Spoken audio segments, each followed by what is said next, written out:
Oh, the right arrow is usually forward, but we need to approach things in a different way today. There we are. Oh, sorry. It's often how you look at things, I think. So today we're going to speak about baby boomers. Yes, those baby boomers. This is a cohort that a lot of you know about. Actually, how many in the room are boomers or older? And how many are younger than that? Welcome to the organized Jewish community. These are icons and images that are familiar, that have a lot to do with the baby boomers, a cohort that changed how people looked, how people approached life, how they thought about institutions. Lo and behold, the baby boomers turning 50, 55, 60, 65 and older encounter an unprecedented path that lies ahead. It used to be, well, let me share this one quote. There's been added longevity over the last century for a lot of reasons. These years of expected added life have not just been tacked on the end. Today's 65-year-olds are starting new careers, continuing old ones, traveling around the world, eloping with new loves, in a stage of life we are calling adulthood too. I call it the third chapter. Other people call it that as well. That's why there's a 3 after the B in B3. We took care of that mystery. About a generation ago, this is what it was to be 60. You were 65. You would start thinking about places down south. This is what it is to be 61 today. I'll come back and talk about that a little bit later. But today I want to talk to you about B3 and what we're trying to do. David Elcott did a study in 2009 of baby boomers and their interest in encore careers. One of the findings tucked into that study, one line in his monograph, was simply that if boomers don't find what it is they're looking for in terms of resources in the Jewish community, they'll go elsewhere. That word elsewhere really stuck in our minds. We also read a book called Encore by Mark Friedman. It is the Bible of boomers who are charting a new path. It's a terrific book, by the way. And then I ended my midlife career. Toby told you I had returned to the Jewish Federation field after 27 years in marketing and advertising. And David and I sat and talked when that 6-year period ended. And we agreed that it was time to change the conversation about aging and how the Jewish community was responding to it and dealing with it. Here's just one indication of what elsewhere could be, all outside the organized Jewish community, and there's a lot more beyond that. So what did we decide to do? Well, we created a nonprofit, which I would run. David has a real job teaching at Wagner at the NYU School, the Wagner School of Public Service. And we defined a mission very quickly, and we're pretty proud we got it into a few words, and that is to engage or re-engage boomers in Jewish life. That was pretty straightforward for us. We were lucky enough to be accepted to FJC's fiscal sponsorship program, so we could receive all of the tons of grants that we knew would be coming our way. We did manage to get one grant, and that was, and thank God, that was a capacity building grant from the Meyerhoff funds.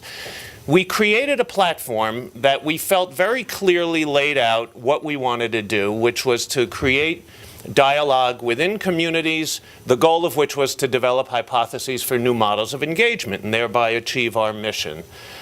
We took a pretty easygoing approach to our brand, and we felt that it was really important to share everything we did. That we would have a brand, we hoped it would be well known, but it didn't matter to us if we got paid for things, that we were just going to share everything, even if we didn't get attribution. Also very common occurrence.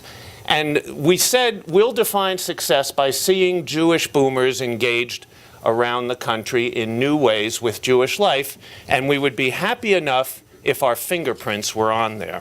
So we thought that was kind of a cool way to approach starting this initiative. Oh my God.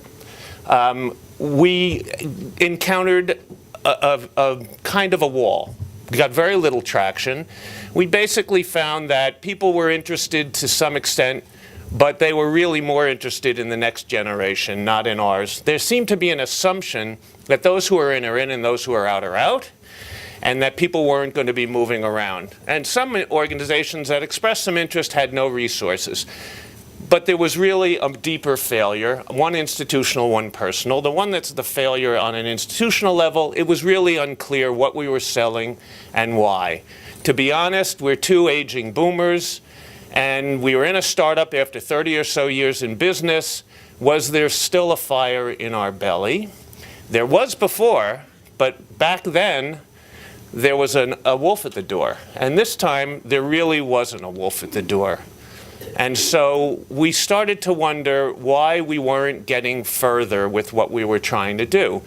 And we realized on the more landscape level that the market just wasn't there, that we were assuming that people, this is part of the boomer narcissism, I guess, we were assuming that people already understood that boomers were going through all these changes, and that, of course, the Jewish community needed to respond to that. We failed to change the perception that boomers were, as I said earlier, either in or out and not going to change. And we misread the lack of awareness out there. We failed to convey what we were going to do because it was a little bit unclear. If people didn't buy into the fact that there was a need to accelerate boomer change, then why would they even pursue models of engagement or developing them? We realized it was time for a pivot. Not a pivot like this, which says if we take a late retirement and an early death, we'll just squeak by. Many boomers thinking that way. We took a little bit of a new approach, and we basically switched gears, changed directions, recognized that we had failed to articulate why it was that the community, the Jewish community, should care about boomers. We went back to where we were comfortable, which was doing research, and we're in the middle of a research project right now. 50 organizations agreed to take part in that with us, so that built in an audience for us when the results come out, and we could use that to build awareness, broader awareness of boomers, and maybe some interest in boomers.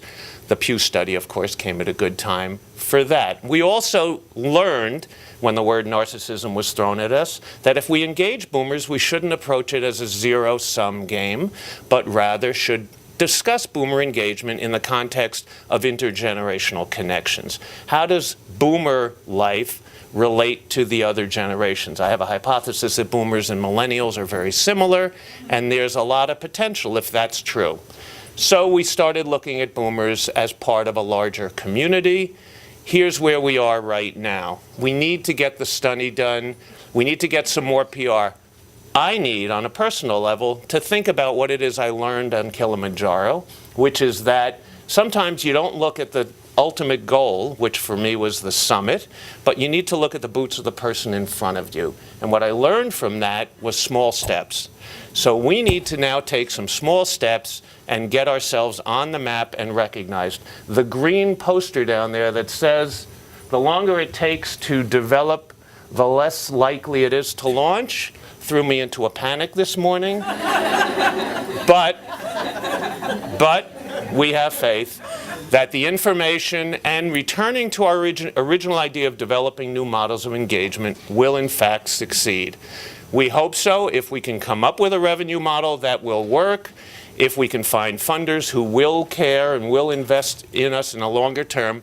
But here's the fundamental question, which has nothing to do with the institutional misreading of the audience or my own personal failure. It's, can we actually create paths that will effectively connect with boomers?